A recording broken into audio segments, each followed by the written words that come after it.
वंदे मातरम। महाराष्ट्र गोवा के इस बुलेटिन में आप सभी का बहुत स्वागत है। मैं हूं आपके साथ दीपिका सिंघल। शुरुआत करेंगे बुलेटिन की मुंबई से बड़ी खबर के साथ। सीएम उद्धव ने कैबिनेट की बैठक बुलाई है। बड़ी खबर आपको बता दें कि थोड़ी देर में कैबिनेट की बैठक बुलाई है और सियासी संकट के बीच कैबिनेट की अहम बैठक होने जा रही है। बैठक में कई मुद्दों पर बातचीत होनी है, चर्चा होनी है। तो बेहद अहम जानकारी कि एक तरफ तो सियासी संकट बरकरार है महाराष्ट्र सरकार पर, तो दूसरी तरफ कैबिनेट की बैठक उद्धव ठाकरे की तरफ से बुलाई गई है। तो सियासी संकट के बीच कैबिनेट की अहम बैठक होने जा रही है। अब से थोड़ी देर में कैबिनेट की बैठक होगी और कई विषय रहेंगे इस बैठक में जिन पर चर्चा की जाएगी। सीएम उद्धव ठाकरे ने कैबिनेट की बैठक बुलाई है। तो देखिए, अब से थोड़ा समय और रह गया है क्योंकि 2:30 बजे का समय कैबिनेट की बैठक का बताया जा रहा था और अब से थोड़ी देर में ये, हालांकि अब अपडेट इस खबर पर आ चुका है।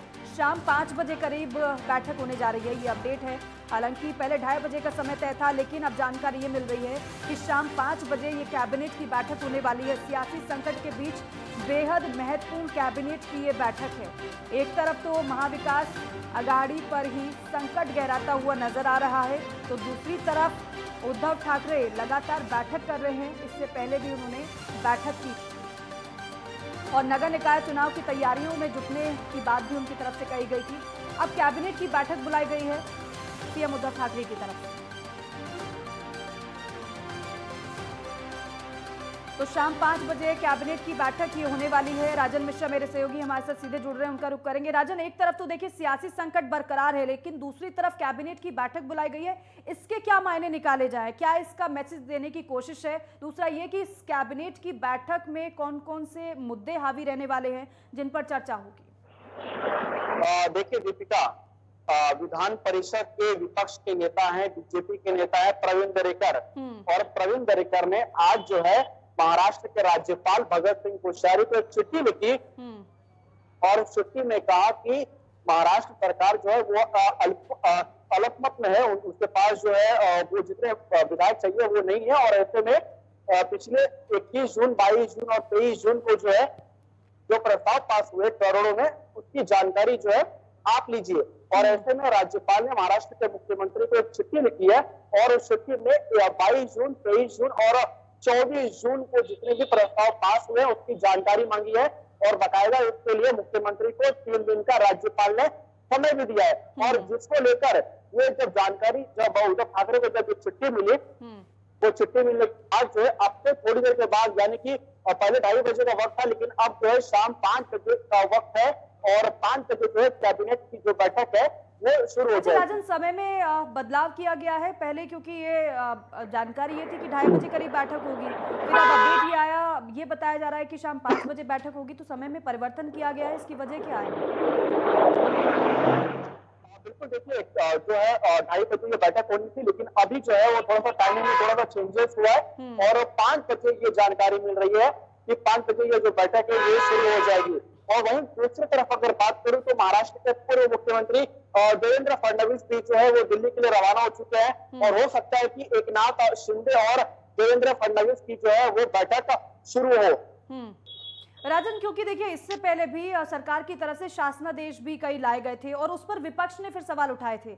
अब ऐसे में इसी बीच ये कैबिनेट की जो बैठक होने वाली है, अब कुछ क्या प्रस्ताव लाए जाएंगे इस बैठक में जिनको मंजूरी मिल सकती है, या फिर कुछ अलग चर्चा इस कैबिनेट की बैठक में होने वाली है, या फिर सियासी संकट इस वक्त गहराया हुआ है उसको लेकर चर्चा होने वाली है?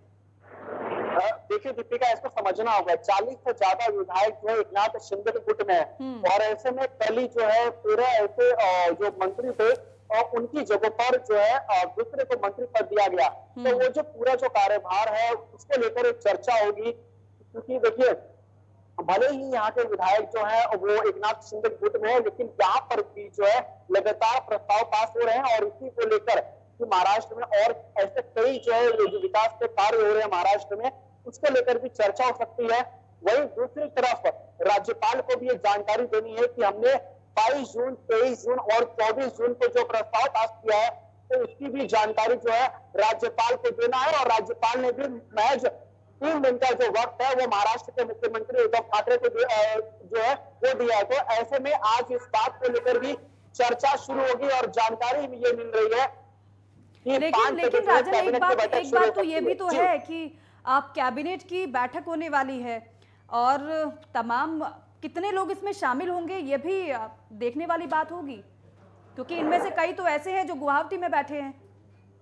और बिल्कुल देखिए, जो गुवाहाटी में बैठे हैं वो नहीं, जो एनसीपी के भी ऐसे कई मंत्री हैं, कांग्रेस पार्टी में मंत्री हैं, बाला साहब थोराट हो सकते हैं, अशोक चौहान हो सकते हैं, और यहाँ पर सुनील प्रभु भी वहां पर जो बैठक में होंगे, असलम शेख होंगे, और जितने भी मंत्री हैं मौजूदा दौर में वो सारे लोग जो है कैबिनेट में बैठक में हिस्सा लेंगे और आगे की क्या रणनीति होगी उसको जो इम्प्लीमेंट करने की कोशिश। इस बैठक से क्या कुछ निकल कर सामने आएगा वो भी अपने दर्शकों को बताएंगे। फिलहाल आप बने रहिए हमारे साथ, क्योंकि एक बड़ी खबर अपने दर्शकों को हमें बतानी है। बता दें आपको कि महाराष्ट्र में नई सरकार को लेकर अब हलचल तेज हो गई है। ऐसा क्यों हम कह रहे हैं? दरअसल दिल्ली के लिए रवाना हुए हैं देवेंद्र फडणवीस। एकनाथ शिंदे के भी दिल्ली जाने की संभावना है और इसीलिए नई सरकार बनने की कवायद तेज नजर आ रही है। देवेंद्र फडणवीस से शिंदे की मुलाकात हो सकती है।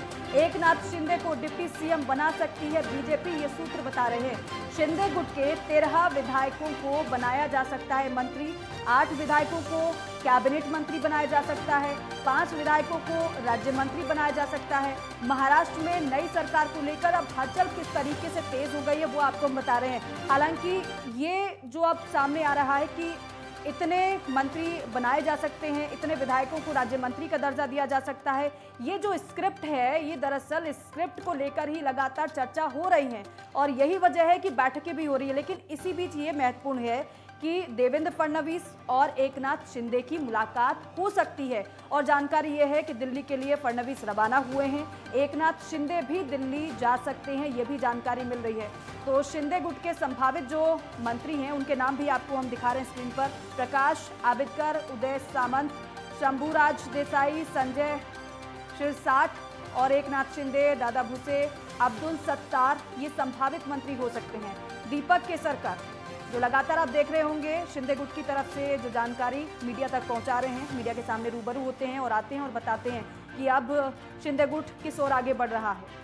तो संभावित नाम तो आपको बता रहे हैं, लेकिन इसी बीच अब ये खबर है कि बीजेपी नेता और महाराष्ट्र के पूर्व मुख्यमंत्री देवेंद्र फडणवीस दिल्ली के लिए रवाना हो गए हैं। वहीं सूत्र ये बता रहे हैं कि बीजेपी और शिंदे गुट मिलकर सरकार बनाने का दावा पेश कर सकते हैं, जिसमें बागी एकनाथ शिंदे को भाजपा डिप्टी सीएम बना सकती है और शिंदे गुट के 8 विधायकों को कैबिनेट मंत्री और 5 को राज्य मंत्री बनाया जा सकता है। तो ये ऑफर भारतीय जनता पार्टी की तरफ से शिंदे गुट को दिया जा सकता है। दरअसल ये संभावित है। अब संभावित जो नाम है वो आपको एक बार फिर से बता देते हैं। जो शिंदे गुट के हैं, जिनको मंत्री बनाया जा सकता है, उसमें एकनाथ शिंदे का नाम है, दादा भुसे का नाम है, अब्दुल सत्तार का नाम है, दीपक केसरकर का नाम है, गुलाब राव पाटिल का नाम है, राजेंद्र पाटिल, बच्चू काडू, संदीपन भुमरे, प्रकाश आंबेडकर, उदय सामंत, संजय रैमुलकर, शंभूराज देसाई और संजय सिरसाट। और मेरे सहयोगी राजन मिश्रा हमारे साथ लगातार बने हुए। राजन, आप हालांकि इससे पहले जिक्र कर रहे थे कि देवेंद्र फडणवीस दिल्ली के लिए रवाना हुए हैं और देखिए ये कोई पहली बार तो नहीं है देवेंद्र फडणवीस का दिल्ली का दौरा। इससे पहले भी हालांकि चर्चाओं का दौर तो लगातार जारी रहा है, लेकिन महत्वपूर्ण इसी बीच ये है कि वो दिल्ली आ रहे हैं तो किस किस से उनकी मुलाकात होने वाली है, पहला सवाल ये। दूसरा ये कि एकनाथ शिंदे भी क्या दिल्ली आ सकते हैं, उनसे भी देवेंद्र फडणवीस की दिल्ली में ही मुलाकात हो सकती है?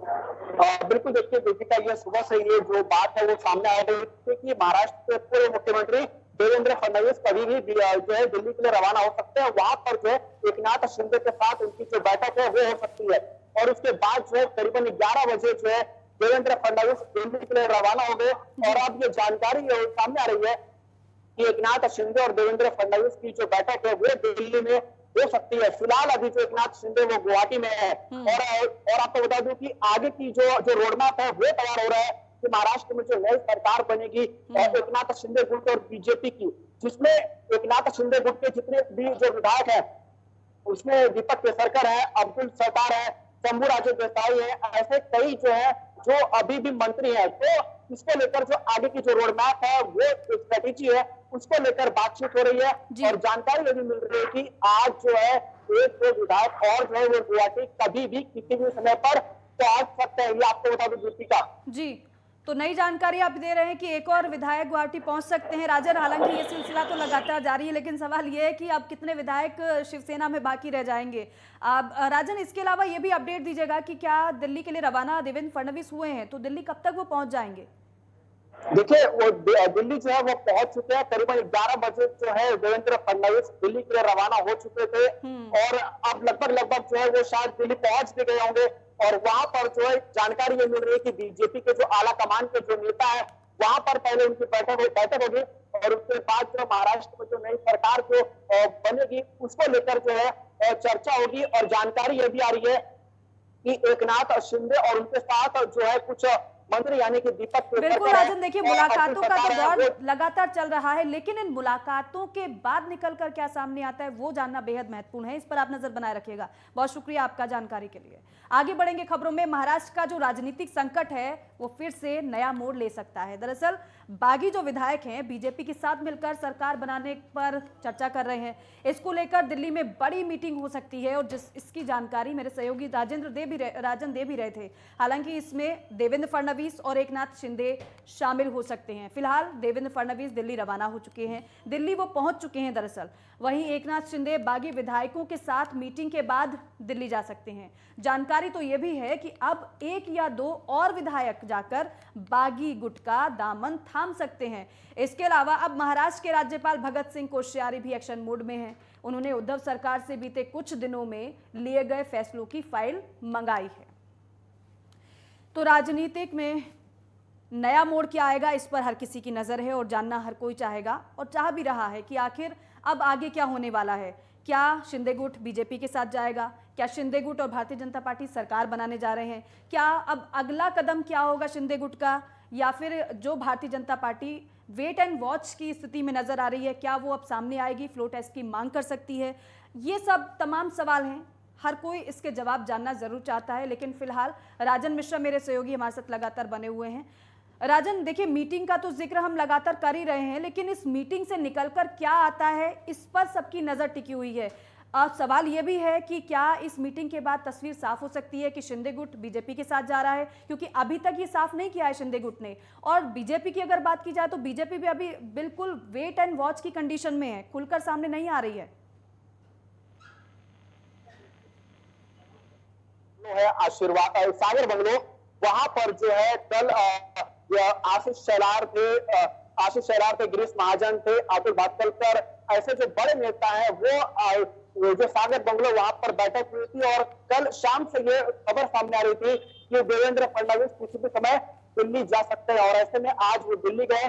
दिल्ली में क्या अहम बैठक होती है और बैठक में क्या कुछ निकलकर सामने आता है, ये देखना अपने आप में काफी अहम होगा। दीपिका जी राजन, इसके अलावा क्योंकि अब मुलाकातों की तो बात हम लगातार कर रहे हैं और आप अपडेट भी दे रहे हैं कि देवेंद्र फडणवीस से दिल्ली वो पहुंच चुके हैं, मुलाकातों का दौर होगा, लेकिन आप ये भी बता रहे हैं कि कुछ और विधायक बागी गुट में शामिल हो सकते हैं। तो कुछ आंकड़ा पता चल पाया है अभी और कितने विधायक बागी गुट में शामिल होने वाले हैं, नाम पता चल पाए हैं क्या? देखिए दीपिका, आपको बता दूं कि एक विधायक तो कभी भी जो है वो एकनाथ शिंदे गुट में शामिल हो सकते हैं। उसके अलावा 18 सांसद है शिवसेना में और उसमें कहा जा रहा है कि 14 जो सांसद है जो एकनाथ शिंदे के संपर्क में है वो भी एकनाथ शिंदे को समर्थन अपना दे सकते हैं। हालांकि इस बात की भी तो कोई आधिकारिक पुष्टि नहीं हुई, लेकिन खबर ये भी सामने आ रही है कि 18 सांसदों में से 14 ऐसे सांसद हैं जो एकनाथ शिंदे के समर्थन कभी भी यानी कि न केवल विधायक, और अब बता रहे हैं कि कुछ सांसद भी एकनाथ शिंदे गुट को समर्थन देने की बात कहते हुए नजर आ रहे हैं और हो सकता है कि वो समर्थन दे दे। फिलहाल आपका बहुत शुक्रिया इस जानकारी के लिए, बातचीत के लिए, और रुक रहे हैं फिलहाल छोटे से ब्रेक के लिए, फौरन लौटेंगे।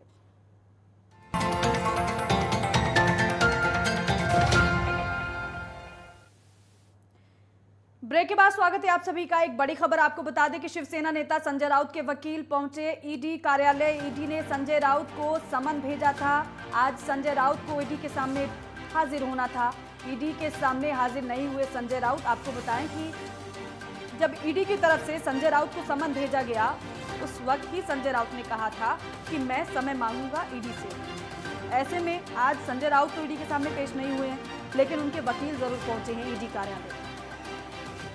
तो जो पूरा मामला है जमीन घोटाले से जुड़ा हुआ है और इसको लेकर ईडी ने संजय राउत को समन भेजा था और संजय राउत की तरफ से कुछ समय मांगा गया है ईडी के सामने पेश होने के लिए। हालांकि संजय राउत ने कहा था कि मैं किसी से डरता नहीं हूं, ईडी के सामने जाहिर तौर पर पेश होऊंगा, लेकिन मुझे समय चाहिए और ईडी से मैं थोड़े मोहलत मांगूंगा। अब उसी को लेकर संजय राउत के वकील पहुंचे हैं ईडी कार्यालय।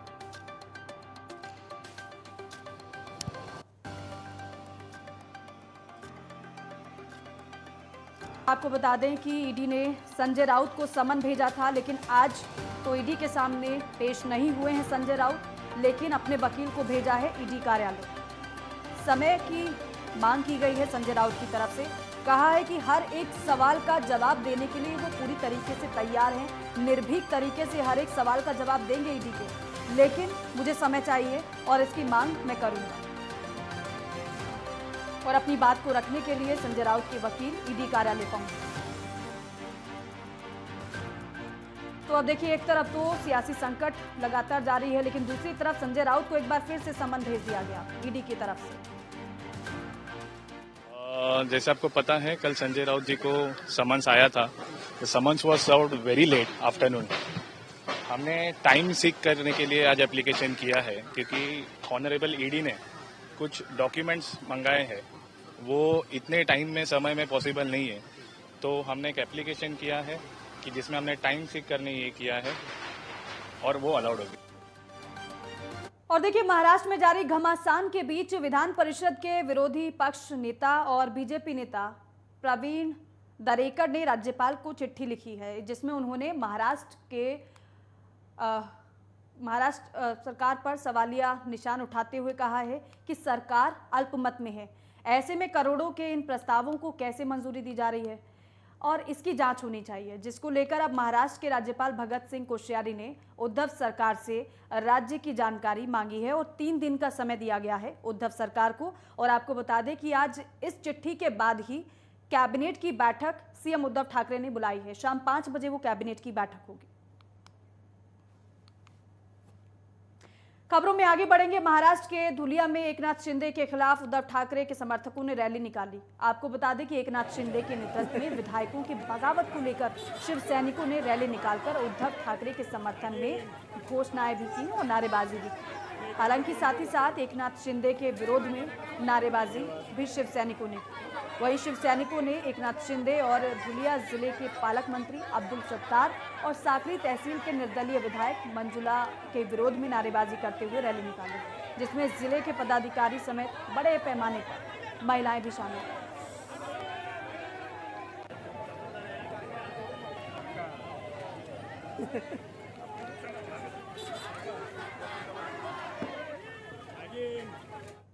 और अहमदनगर में शिवसेना आंदोलन के दौरान प्रदर्शनकारियों और पुलिस के बीच झड़प होने से बवाल मच गया। शिवसेना के वरिष्ठ नेता मंत्री एकनाथ शिंदे और शिवसेना के बहुसंख्यक विधायकों की बगावत के बाद राज्य की सियासत में हलचल है। बता दें कि बागी नेता एकनाथ शिंदे ने अपने साथ 50 विधायकों का दावा तो किया है और इसीलिए महाविकास आघाड़ी सरकार खतरे में है और शिंदे गुट कह भी रहा है कि सरकार अल्पमत में है। वहीं इसके बाद से शिरडी में शिव सैनिकों ने आक्रामक रुख अख्तियार कर लिया है, जिसमें तमाम जिलों से शिव सैनिक मौजूद रहे। और वहीं मुंबई के कुर्ला में 4 मंजिला बिल्डिंग गिरने से कई लोग मलबे में दब गए हैं। हादसा नाइक नगर इलाके में हुआ है। ताज़ा जानकारी यह है कि मलबे में दबे एक शख्स की मौत हो गई है। महाराष्ट्र सरकार में मंत्री आदित्य ठाकरे ने कहा है कि घायल लोगों को अस्पताल ले जाया गया है। चारों इमारतों को नोटिस दिया गया है और फिर भी वहां कुछ लोग रह रहे थे। अभी हमारी प्राथमिकता सभी लोगों को सुरक्षित बाहर निकालना है और मंगलवार सुबह हम विध्वंस की प्रक्रिया शुरू करेंगे। उन्होंने आगे कहा कि जैसे ही बीएमसी इस तरह के नोटिस देती है, इमारत को खाली करना पड़ता है ताकि इस तरह की घटनाओं से बचा जा सके। उन्होंने कहा कि इस तरह के हादसों को रोकने के लिए कड़े इंतजाम किए गए हैं। इस मामले में देखा जाएगा कि खामी या फिर गैर जिम्मेदार रवैया किस पक्ष का रहा है। और राजन मिश्रा मेरे सहयोगी हमारे साथ फोन लाइन पे बने हुए हैं। राजन, देखिए, आदित्य ठाकरे कह रहे हैं कि बीएमसी की तरफ से जब नोटिस दिया जाता है तो बिल्डिंग को खाली कराया जाता है, लेकिन यहाँ पर जो हादसा हुआ है, क्या कुछ निकलकर सामने आया है? कुछ पता चला है किस वजह से हादसा हुआ है? क्या कोई गैर जिम्मेदाराना रवैया था या किसी की कोई लापरवाही थी? देखिए दीपिका, मुंबई का शिमला का ये इलाका है, नगर नाइक नगर, आप कीजिएगा नाइक नगर। और यहाँ पर जो है ग्राउंड प्लस 3 यानी कि जो 4 मंजिला इमारत है वो कल देर रात गिर गई। और अच्छी बात ये थी कि मौके पर जो है फायर ब्रिगेड की गाड़ी है और रेस्क्यू की जो टीम है, जो लोकल पुलिस है वो मौके पर पहुंची और 8 लोगों को जो है सुरक्षित रेस्क्यू कर लिया गया। और उसके बाद जो है आदित्य ठाकरे जब मौके पर पहुंचे तो उन्होंने कहा कि हम जो है पहले ही यहाँ पर इन सभी लोगों को हमने नोटिस दे दिया था, लेकिन इसके बावजूद भी कुछ लोग यहाँ पर रह रहे थे। और अभी जो है मंगलवार को यानी कि आज का दिन वो कह रहे थे पहले जो लोग मलबे में फंसे हम उनको बाहर निकालने का काम करेंगे। राजन, बीएमसी की तरफ से नोटिस दिया गया था, तो क्या बिल्डिंग की हालत ठीक नहीं थी, जर्जर थी बिल्डिंग? यही वजह थी कि बीएमसी ने नोटिस दिया है? बिल्कुल देखिए, बिल्डिंग की हालत जरा भी ठीक नहीं थी और यही वजह है कि बीएमसी ने नोटिस भी दिया था। लेकिन कहीं ना कहीं यहाँ पर अगर कहीं की लापरवाही है तो पब्लिक के साथ साथ यहाँ पर बीएमसी के अधिकारी की भी जो है वो लापरवाही है, क्योंकि नोटिस देने के बाद भी अगर वो खाली नहीं कर रहे हैं तो ये जिम्मेदारी किसकी होगी? बिल्कुल, अब लोगों ने बिल्डिंग खाली नहीं की और लेकिन बीएमसी ने खाली नहीं करवाई, इसलिए बीएमसी भी सवालों के घेरे में आ गई है। राजन, बहुत शुक्रिया जानकारी के लिए। आगे बढ़ेंगे खबरों में। नासिक नगर निगम प्रशासन की ओर से शहर के सातपुर क्षेत्र में स्थित नदी किनारे बसे कुल 342 मकानों समेत मानवीय आवास के दृष्टिकोण से असुरक्षित साबित हो गए, जिसके चलते जल्द से जल्द 61 मकानों को खाली करने के नोटिस जारी कर दिए गए हैं। नासिक नगर निगम प्रशासन की ओर से बारिश में बिल्डिंग गिरने की संभावना और होने वाले जानमाल के नुकसान को टालने के लिए ये आवश्यक कदम उठाए जा रहे हैं। नगर निगम प्रशासन ने नोटिस जारी किए गए मकान मालिक और वहां रहने वाले लोगों से अपील करते हुए कहा है कि नोटिस की अनदेखी ना करें और साथ ही साथ अपनी और परिवार की सुरक्षा को प्राथमिकता देते हुए प्रशासन को सहयोग करें। महाराष्ट्र के नासिक जिले में स्थित ओझर गांव में आबकारी विभाग की टीम ने एक बड़ी कार्रवाई की है, जिसमें गोवा में बनी हुई और अवैध रूप से ले जा रही एक शराब की गाड़ी को आबकारी विभाग की टीम ने जब्त कर लिया है। बता दें कि इस कार्रवाई में कुल 53 लाख रुपए की शराब जब्त कर ली गई है। दरअसल मुंबई आगरा हाईवे से नासिक के रास्ते ये शराब मालेगांव में ले जाई जा रही थी, जिसके चलते इस पूरे मामले में एक आरोपी को हिरासत में ले लिया गया है, जिससे आबकारी विभाग की टीम पूछताछ कर रही है।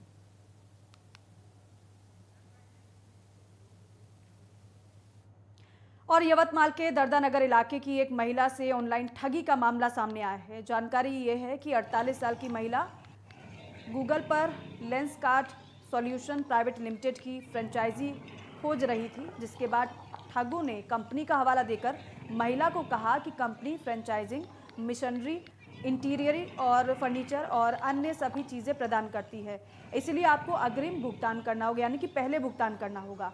जिसके चलते महिला ने थोड़ा थोड़ा करके 44,01,800 रुपये ठगों को ट्रांसफ़र कर दिए। फिर महिला के डिलीवरी के बारे में पूछे जाने पर उन्होंने सवाल का जवाब न देते हुए नंबर बंद कर दिया और व्हाट्सएप नंबर भी बंद कर दिया। जिसके बाद ठगी का एहसास होने पर महिला ने थाने पहुंची, शिकायत की और ठगी के नाम पर मुकदमा दर्ज कर आगे की जाँच अब पुलिस ने शुरू कर दी है। और इन खबरों के साथ ही इस बुलेटिन बस इतना ही। आप देखते रहिए नेटवर्क 10। जय हिंद।